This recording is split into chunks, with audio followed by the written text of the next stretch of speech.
Hello, nurses, and welcome to the Healthy Nurse Connection. This is a podcast where we talk about all things nursing, whether you're a seasoned nurse, a new nurse, a nursing student, or even thinking about becoming a nurse. This is a podcast for you. We talk about nursing, the hardships, the wins, the goals, and how to live your best nursing life.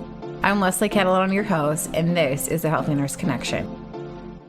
Hello, listeners, and welcome to the Healthy Nurse Connection podcast. Today, we have a great show about the importance of nurses getting their break, why it's important to get their break, the best way to get their break. And so we are talking with the break nurse, Alex Whitefield. So let's go ahead and get started. Alex, first of all, welcome to the show. Thanks for coming. Thank you for having me. Yeah. Real honor to be here. Yeah, I'm glad we finally got connected. We had we had to reschedule a couple times, but we finally connected. So that's great. So I really just want to start with you introducing yourself and really telling us your why. So why did you decide to become a nurse? Yeah. I've always been driven to help others. I think, there's so much fulfillment with the service towards others. And that was a big pull. I also love I was ER nurse, and the excitement of that was drawing.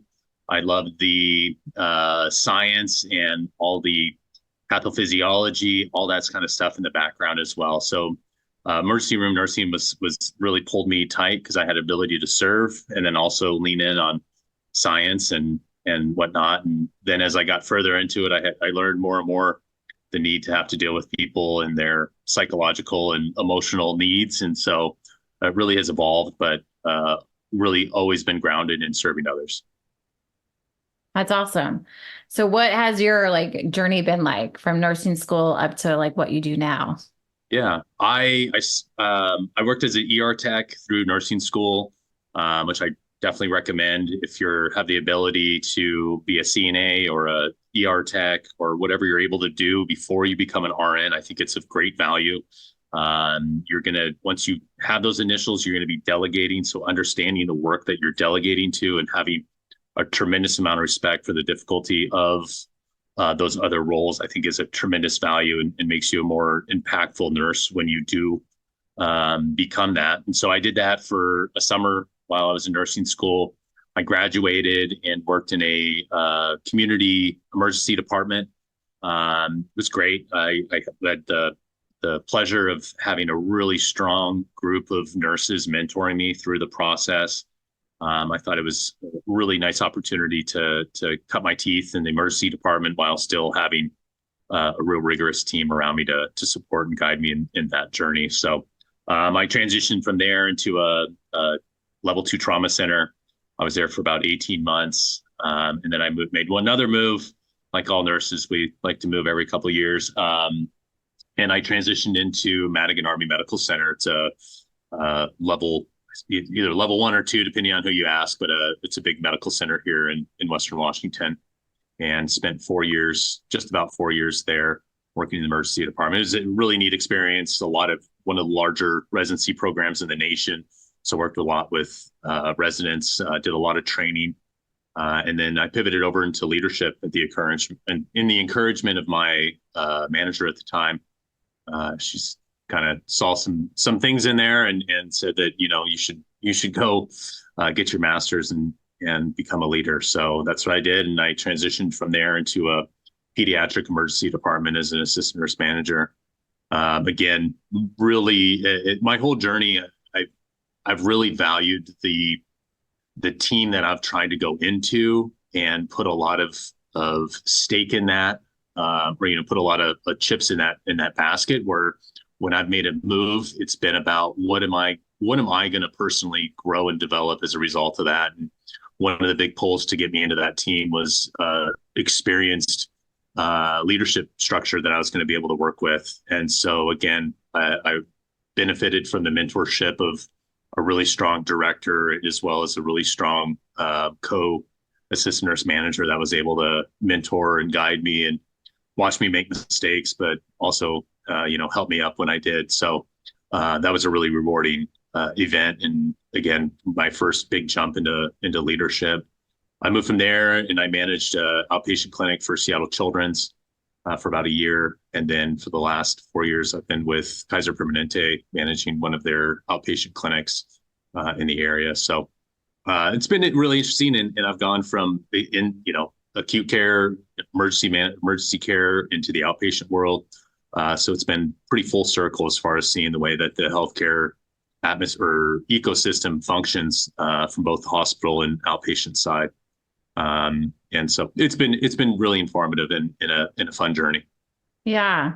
Yeah. It sounds like you've had quite the journey so far. That's awesome.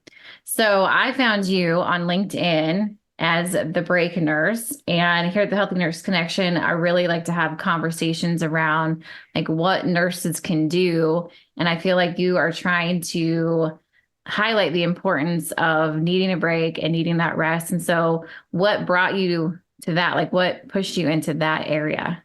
Sure. Breaks have always been contentious.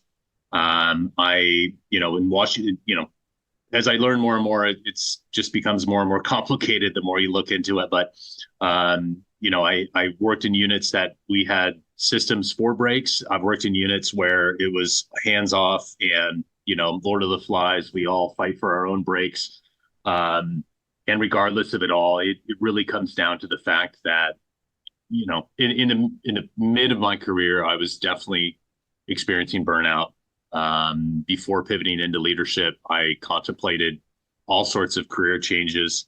And reflecting back on what was burning me out, it is that constant burn and churn of medicine or just say healthcare, where, you literally bring somebody to the morgue and you come back and there's your next patient already in the bed with orders. And there's not those moments to psychologically process the trauma that we encounter every day, let alone the physiological needs that we have as an individual to eat, nourish ourselves, use the restroom, whatever you need to do.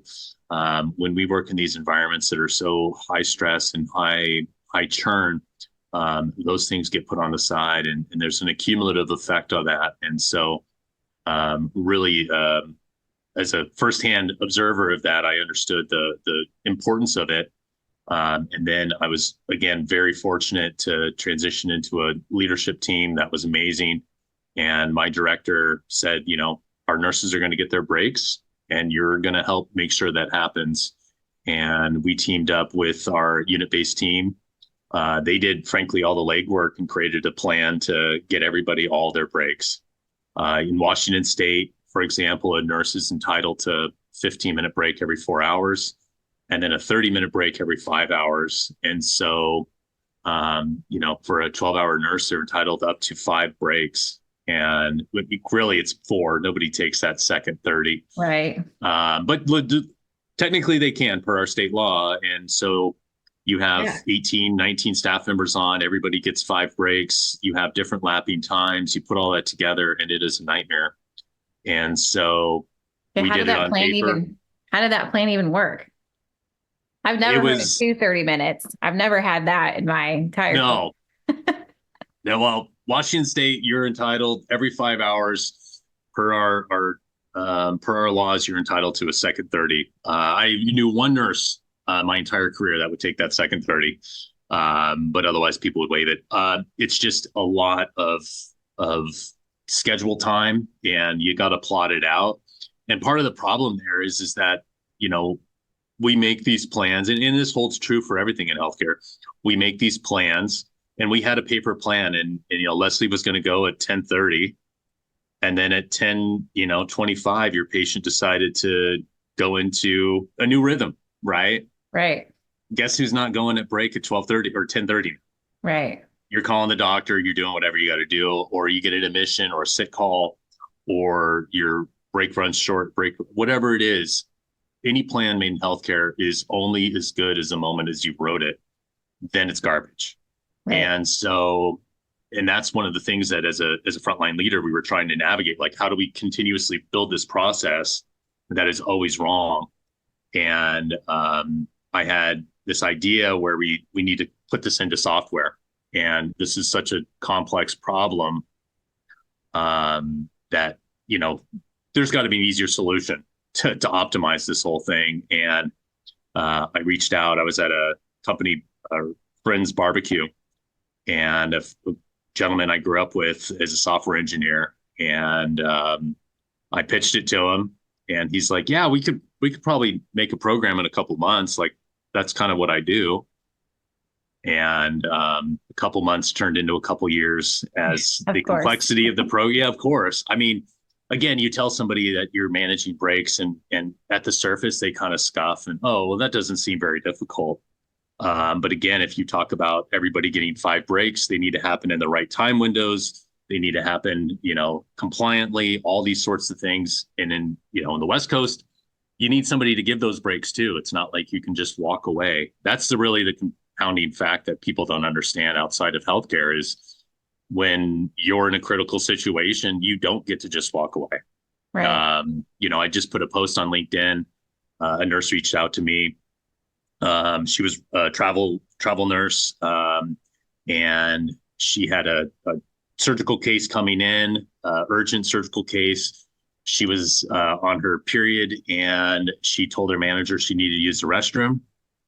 The manager scoffed and more or less blew her off. And patient came in and she bled all the way through her scrubs. Blood was running down her leg as she was finishing this case. But people, you can look at some of the comments and they're like, well, she should have went to the bathroom. You don't need permission to go to the bathroom. I'm like, no, when you have an inbound trauma, when you have an inbound case that literally their life is going to hinge on your hands to do something in the next, you don't have that optionality. There is an option to leave. Yeah. And so Especially it really in surgery, especially in surgery. Yeah. You have to have somebody replace you. 100%. You don't get to just walk out. Yeah. And so that's what really sets our industry unlike any others. Probably, I'm thinking like air traffic control, maybe. There's a handful of other industries that have that total accountability for every moment. But it really is a unique time. And I'll also add to that too, Leslie, it's got to be an equally licensed person. Right. So you can't put a tech in there. It has to be. No, or greater, know? And so, yes, it'd be great if your unit secretary would come in and no, I don't want, no, they don't get to titrate the amphetamine drip. Like, I saw that post and I could not believe that. Like, that's just, those are just like one of the many examples that just shows like how difficult like the working environment is for nurses. And then we're at it like 10, 12 hours a day. So like 10, 12 hours a day of that. And it's just grueling. Absolutely. And, and that's not, I scroll through those comments too. And people like, one woman mentioned how she couldn't pump and prematurely lost her breast milk when she came back to work from that. I have a whole nother post on breastfeeding and the just horrible conditions that we put our breastfeeding mothers in when they try to return to work. And so there's so much we can do and so much to be done yet as it relates to work conditions to support our frontline staff. And so again, going back, so we worked on creating this program because it is complex and we wanted to have a plan that was empowering. And so we spent more or less the last 4.5 years standing up this software called Break Algo. It's a algorithmic approach. So it's going to take all those rules into consideration. It's going to come out with an optimized plan. And then what sets us apart from anybody else is it's going to continuously evolving and updating as conditions change. So if your break gets missed, it will keep rescheduling it.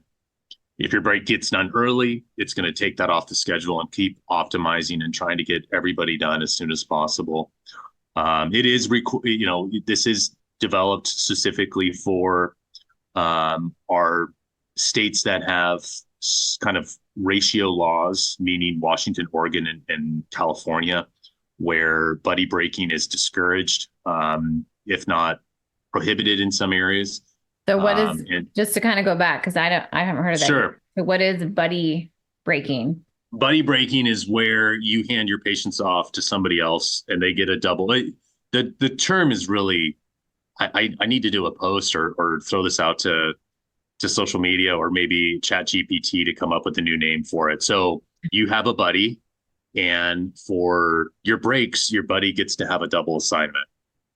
So it's Uh, interesting that, because like to me, I thought this is what your plan was, is that you just have, mm-mm, so you don't no. even, because I've only ever had a buddy who, Yes. and Yes. if I took too long, they would be annoyed because I had the wrong Yes. patient who needed pain medicine every 5 minutes. So, so then Yeah. how is your approach? Like, what do you guys do? So really best practice is having a dedicated float or break nurse.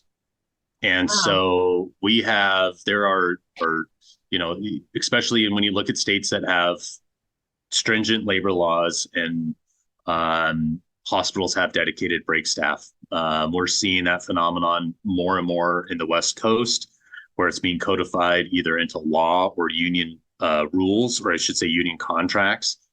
A lot of the newer union contracts in Washington State, we're seeing language added where they are putting dedicated break staff in. The downside to buddy breaking, I mean, let's run through it. Number one is if how can you safely, if you can safely care for four patients, right? That's your assignment. Why can you safely care for eight for 30 minutes? Right. Yeah. Right. I Logic would makes have, sense. I would love for anybody to explain that to me. Right. If it's good for 30 minutes, why don't we do it for an hour or 2 hours or three? That's granted, that's a slippery slope argument, but the truth holds still. It's like, why is that safe to have a double assignment for 30 minutes or 15 minutes, whatever that is? And so that's a problem. I've done it as well. And that was a practice for one of the organizations I worked in as well. And the problem with it is that your care gets delayed. The patient, you have really two options. You can hustle and try to get everything tucked in so that when you hand off your assignment to the other person, it doesn't burden them, which is the right thing to do. And so you're hustling extra hard to get caught up, and then you come back and now you're behind, right? And so there's that problem. Or you hand it off and nothing happens for 30 minutes, or your buddy that you're breaking, one of their patient crumps, and you're now 45 minutes behind because now you're dealing with that. So no matter what, it's a net loss for the care and your time that you're carrying forward. I think the other component that we need to talk about when we're talking about buddy breaking is the assumption of liability. And so if you are going to take on a double assignment and you're accepting that assignment, you are taking the liability of those patients as well. And Yeah. so I think from a liability standpoint, if you talk to legal nurses and whatnot, yeah, you accept a patient, you accept that patient, and now it is your duty to provide the standard of care for them. And so I think there's some underlying legality that I don't think people understand when they do buddy break what they are taking on, and that is to provide the standard of care for the patients under their umbrella. Yeah. So I And think there's look, that aspect. and the majority of nurses like are taking more than four patients. Exactly. Yeah, I was saying for whatever unit you're on. Sure. Totally. So if you're taking six patients and that is quote unquote safe for your unit, and your buddy goes on break, you now have 12 patients that are yours. Yeah, I never Yeah. even thought about it. Like, so you have a double assignment for those 30 minutes. And so Yes. if six patients is borderline safe, then what is 12 patients to one nurse? And again, we're talking about work conditions. We're talking about when we look at burnout. 1 out of 5 nurses are not going to make it out of the first year of their career. They're going to quit. 1 out of 5. That's A&A. Granted, it's 18%, but I rounded up. I gave it a nurse dose. 1 out of 5 aren't going to make it out of the first year. It's because of nonsense like this. They're already terrified, and now you're going to say, "All right, I realize you're literally carrying around the med book and searching everything. Now you get 12 patients. Yeah, it's terrifying." Yeah. And then I think lastly, I think obviously there's a personal issue, there's a liability issue and quality. You can definitely tie it down to quality. And then I think it adds to the I don't say cohesive. It's the opposite of that. It's the caustic effect on the unit where you now have this finite object, which is a brake, that you are trying to obtain. And it really adds to it, if it's not a really good unit, it adds to the toxicity of that unit as well, right? Some people always get breaks, some people always get broken, and others do not. And there's an equity issue there as well, and all sorts of kind of complying, adding factors that contribute to, in some units, that toxicity that persists. And so I just think it's a bad practice across the board. Yeah. Again, I would love for anybody to explain to me why a double assignment for 30 minutes is safe. Right. And, if that's the case, look me in the eye and tell me that you're fine with your, grandmother in an ICU with the double assignment with that nurse. Yeah. It's not acceptable. And so, yeah, I definitely a long-term goal to see that practice go away. And then I think the other long-term moonshot for myself and for our organization as well is to see a national standard on brakes. Yeah. Outside of about 17 states, there are no laws on the books dictating when and how often you should have a brake as a general labor. And so I would love to see a national standard for brakes. We have, truck drivers. The Department of Transportation regulates how often a truck driver has to pull over and rest, how many hours they're able to drive in a week. Pilots can only fly certain windows without having that relief time. And that is because those industries know that it's dangerous to go beyond those without those sorts of supports. We should be demanding the same for CMS and our regulatory bodies to say, no, it's not acceptable for an ICU nurse to work 18 hours. That's literally criminal. And so I would love to see some national standards as it relates to the way that our labor is being allocated and used. And again, we have the framework. It's the Department of Transportation does it all the time as it relates to some of these other industries. And it's even ironic. I was telling somebody, talking to him about this, and he's like, yeah, it's funny. Uber, was it Uber? And I can't validate this, but it's like, yeah, Uber only lets you drive 8 hours a day. Like, there's a cutoff.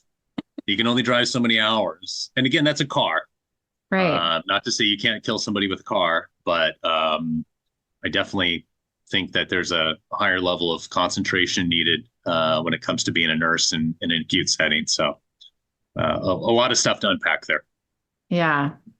Yeah. So as you gone into this process, because it sounds like you are in a place or in an environment where it supports the brake because it's part of your law. So and now that you're kind of in a leadership with this leadership perspective and other states and hospitals who don't have this, what do you think the barriers would be? Or have you had any barriers to kind of make this happen? And how do you mitigate that? Or what do you run across? I think outside, first I would, my recommendation is you got to understand your laws in your state and how they pertain to you.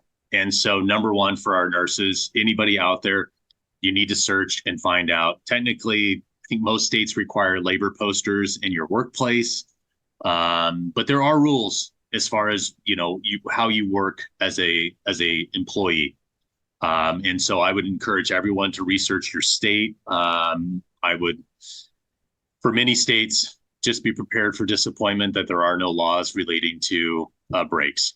And so that is unfortunate, and something, again, to talk about on the state level, how you get those laws changed and that move forward. But for those states that you do have a break law, and some of them are really weird.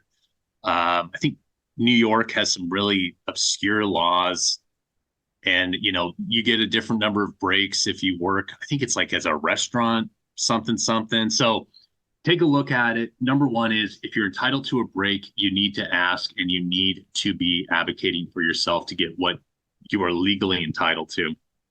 I think the next step beyond that is, if you are in a union environment, you need to read your contract 3 or 4 times, front and back. And you need to understand what language is in your union contract as it relates to your work environment as well. and breaks can be cooked into your union contract. So if you are in a state that doesn't have labor laws, you can definitely add those sorts of things and something to talk to your labor representatives to ask for and advocate for break rules and break law or break rules to be added to your contractual language, because that is a way to drive that compliance factor there. If you're non-union in a non-break state, then I think you got to ask for and advocate on your behalf. And then the other part is create a culture of support where we are encouraging people to take breaks. Obviously, we talked about the difficulty of buddy breaking, but at least creating an environment where we are conscientious about each other's mental and physiological needs is a huge win. And have a unit where at least you can say, hey, and I go back to this gal that bled through her pants. The next shift charge nurse came in, she needs to come out and tell her whole story, because it's much more powerful than obviously what I've said. And but there was the next shift charge nurse punched in early and walked in and said, I got you, go take care of yourself. And so we need to look at each other and help each other out where we're able. If those things don't support, we need to create a culture that drives the fact that breaks and treating each other with that level of humanity is fundamental to our practice. And if the system's not going to support it, we got to carve out little spots within our units and organizations to support one another. As we're hopefully fostering either unit rules, all those sorts of things. And I think it's another one is, if you don't ask and demand for these things, even if you're not quote entitled to it, continue asking. And point out some of these things, because again, if the noise doesn't get to the people above, as far as they're concerned, there's no problem. Right. And so make those requests to your charge nurse. That falls through, send an email to your manager, send an email to your CNO, advocating on behalf of yourself and your staff, because ultimately they need to understand the impact of these adverse working conditions and how that is ultimately contributing to our dire state of current state. Yeah. Have you found, so this is leads to burnout and nurses leaving the profession. Have you seen any research or any numbers though on like the risk of a med error or some type of medical error? So study found 82%, and I'll have to look back at who that might be. I'm not going to say, because I'm sure I'll be wrong. Study I did read, 82% of major adverse events were related to fatigue. Yeah. So, I mean, it all dovetails in the same. There have been a couple studies that have looked at breaks and errors, and I think the sample size was, the swath in which it collected was a little narrow as far as their ability to do that or connect those dots. But again, if we look at 82% related to fatigue. Right. Yeah. That's a big number. On hour 11.5, and you're just now eating your lunch. I had another nurse that I spoke to yesterday. She said, yeah, when I was on the floor, I would buy fries, McDonald's fries, and I'd put them in my pocket. I'd eat them. Like, well, I have to say, you're not the only one that has random food in your pocket. In your pocket, yeah. And they're eating it. Yeah. I mean, it is one thing to have like one day where you just, there's everything totally has fallen apart and you can't get a break, but it's just continuous, like every shift, every time, that really takes a toll on nurses. Anybody. I shouldn't say we. I've been reprimanded when I make we statements about nursing. But I think in general, we are willing to sacrifice for our patients and do what we have to. And we understand that there's going to be crappy days. And, there's some really rewarding crappy days I've had where, I got no lunch, but, we worked 3-4 hours on a crashing patient that was just a train wreck. Right. And yeah, I didn't get a break, but it was so rewarding to, kind of stabilize them and get them to the ICU, with, the lines all crossed and, a bunch of orders not done and, all the typical ER things that we do. Yeah. Um, there's some ICU nurses out there rolling their eyes right now. But I think we're willing to look past some of those things, but it's like you said, it's random Tuesday. And again, end of shift, nothing crazy. And I'm here carrying my lunch bell home because I didn't get a chance to have a single bite. And, I still haven't processed the death of my patient or the fact that, X, Y, and Z happened during my shift. Yeah. I'm sorry. Or you finally get to a moment where everything has calmed down and relaxed, and then they send somebody home because it's like, oh, well, now we have more nurses than we need, which is probably not true at all. But they keep many places that I have worked at keep absolutely staffing so tight that as soon as you feel like there's like a relief in the day, somebody gets sent home. Yeah. The foot gets put back on your throat. Yeah. And it's just one more push down. Yeah, and those are those times where you're like, all right, this is where, hey, maybe you get a few breaks out before you leave. Right. And, where can we carve a few of those moments in these areas that this won't quite work. Yeah. So for the nurses who are listening to all this, and they don't have the state laws to back them up, what are your recommendations? What should they do?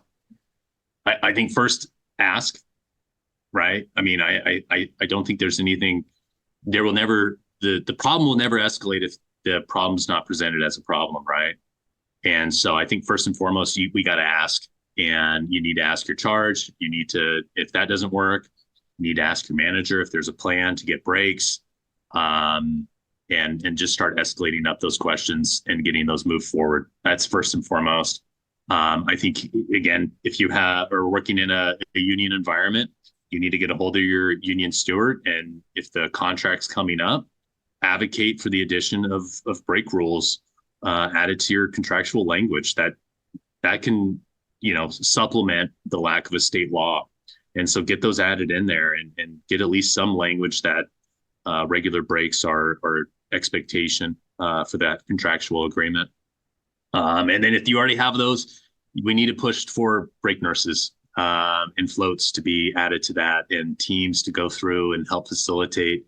Double assignments are not good. They're not good, period. And so adding on a float nurse or a dedicated break staff really is best practice, and allow them to go through and facilitate your breaks, keeping you from, again, that stress of having to go out on a break and realizing that, sweet, I get to come back and be 30 minutes behind. Right. That's not helpful. Or you get interrupted in the middle. Oh, totally. Or just eat at the nurse's station, which again is not a break. And there's good evidence too to show the importance of detachment, and being able to, somebody, I'll just stay here and do this. It's like, no, you're continuing to have cognitive load and emotional load when you're sitting in that workplace. You need to detach, and really what's best is to leave the workplace as well. Not, you don't have to leave the property, but go outside. Leave your unit, go be somewhere else, get away from those alarms. I mean, I can't tell you, and I know there's other nurses out there. Like, you get home from a long shift and you're like, is there well, I have really bad hearing loss. So is there an alarm going off somewhere? And you have that, or that honking sound from the vent, whatever it is. Or the dream where you wake up in the middle of your dream because that beeping is going off, and then you're like, okay, it's just a dream. I can go back to sleep. Yes.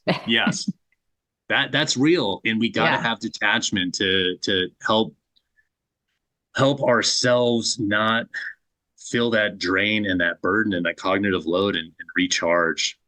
Yeah. So, and then I think lastly, for everybody, you got to realize that you are not at your peak at hour 11 and a half if you have not had a break. There are studies, unfortunately, they're not done in healthcare. There was a really good study by Microsoft, and I think it was even after an hour, Cognitive, they showed cognitive function decrease even after an hour of just working as a office person. So you can imagine how much more decline we observe. And again, you go into a unit and somebody walks in and they have, 120 ounces of Monster energy drink in their hand. What is that? Like, what are you doing? Like, are you staying up for 3 weeks? No, this is for my shift. I'm like, wow. Like, Yeah. either you're really unhealthy. Well, and again, it just, you have to wonder. And they're like, this is what I need to get through my shift. I'm like, man, there's something wrong here.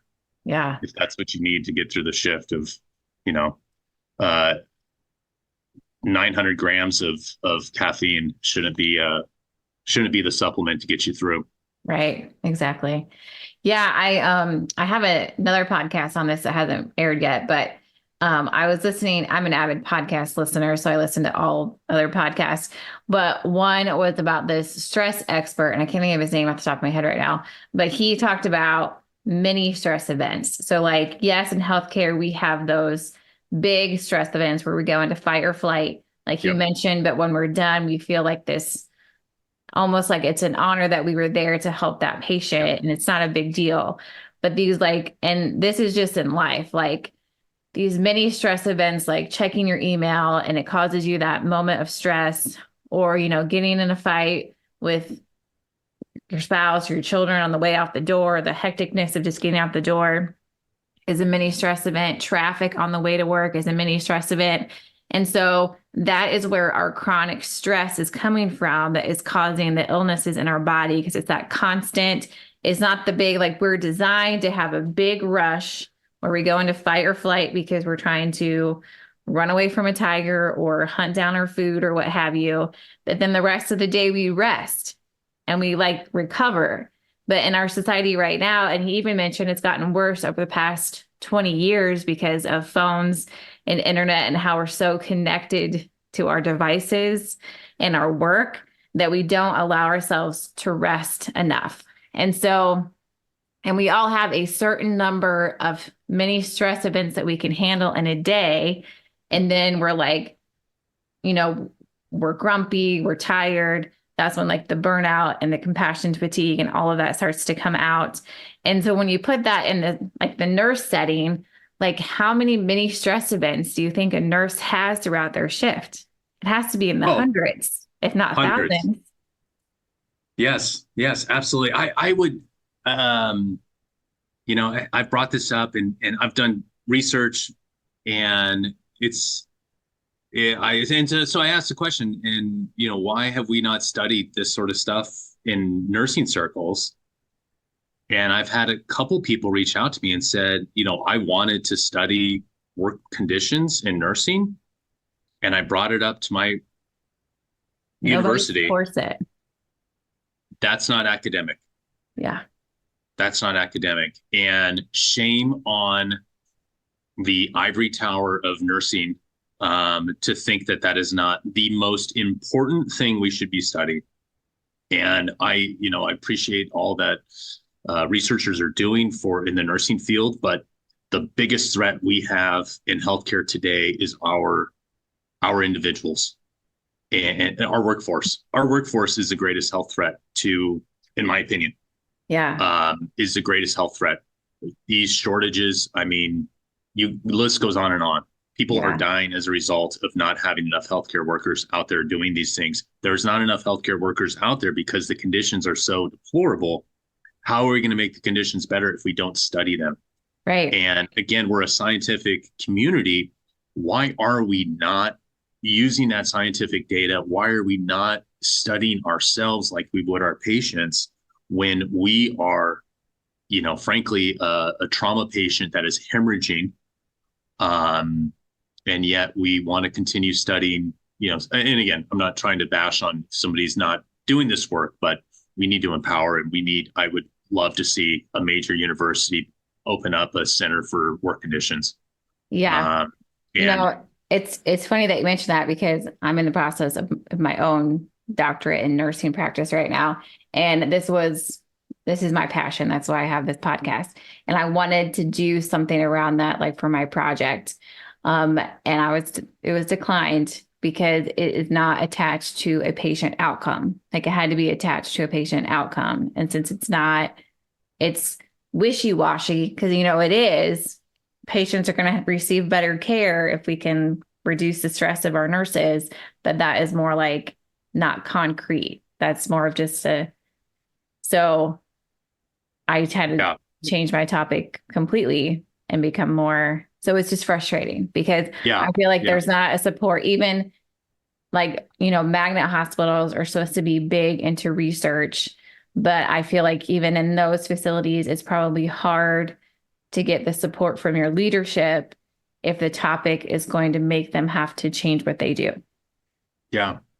And again, I would, I was just at Vive about a month ago, and a big healthcare IT conference, seeing all this really neat, and HIMSS is going on right now too. So I'm sure there's even more cool stuff out there. But could you imagine how interesting it would be to put uh, put some of these bio blood pressure. I mean, there's machines out now where it's a sticker and it tells you basically the entire vitals for a patient. And there's other ones that are able to go through your sweat to study some of your different hormone levels. Could you imagine slapping those on nurses and having them work shifts and studying what stresses them out, what causes this, what causes that? Like that's the sort of work that we could and should be doing, and seeing how we respond as individuals. I even laugh. I brought this up to another friend where Hard Knocks. Have you seen Hard Knocks on HBO before? No. It's all about NFL players and basically it's the precursor to the season.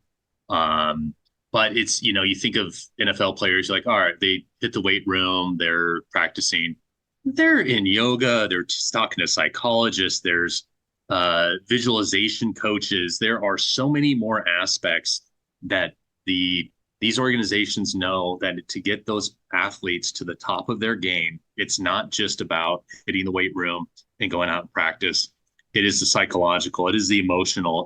They're studying their pathophysiology as they're exercising. There's so much that they're contributing to it. And yeah, it's great, but they're also not saving people's lives in a hospital. Right. Right. So why can't we not start using that same, I'm not saying the same, but why can't we create our own vision and our own kind of apparatus and networks to study the performance of nurses? Because it would be so fascinating. And again, it'd be one of those things where I think myself as a nurse manager or anybody be like, oh my gosh, I would like to actually read some of those studies and understand absolutely. How do we get peak performance? How do we prevent end of shift burnout? What is it like to be, a CRNA, whatever it is? Right. There's so much we could be studying and learning. Yeah. But it's a big hole, and I would love a bold academic dean to take that step and say, you know what, it really is the biggest threat to our healthcare system. It is not, risk of falls, it's big, but we got to take this on. Absolutely. And I commit hats off to you for trying to push that through. And get it. And right now talking about it, because we do need to be talking about it. Yes. Yeah, that is one of my big goals for continuing this podcast is I feel like there are so many other nurses out there who are trying to make a difference and they're making these great and building these organizations. And we need to share that to as many people as possible. So we need to have these conversations and get everybody involved that we can. So, yeah. Well, we're getting close to time, but just to kind of like wrap up. So I feel like the biggest thing from our conversation that nurses who are working in an environment where they don't have the support that they need and they're struggling to get their breaks is one, you mentioned this before, but see what your state laws are, see what you are actually legally required to get. And if you don't have one, find out who your state legislature is and start writing some letters. Yep. So you can get something on the books. Two, once you know what that is, and even if there's an absence of one, make sure you're asking for a break. So maybe go back to even the labor laws and what should a person in an 8-hour time period get, because if that's Yep. the only thing you have, then that's at least something to go by. So two, start asking for a break. And I feel like it is hard for nurses to advocate for themselves because we tend to be, and like you said, I shouldn't speak for everybody, but generally we tend to be self-sacrificing. So Yep. if you can't advocate for yourself, like advocate for your coworkers, because I Yes. feel like if you're advocating for them, eventually you're going to be able to advocate for yourself as well. But I Yeah. feel like sometimes we need to change the focus a little bit because we don't like to highlight ourselves. So advocate for your coworkers, like ask for them Yes. if you can't ask for yourself. Yes. Treat your coworkers like your patients. Yes. Make sure they get a bathroom break, some Yes. Yes. water when they need it. Yes.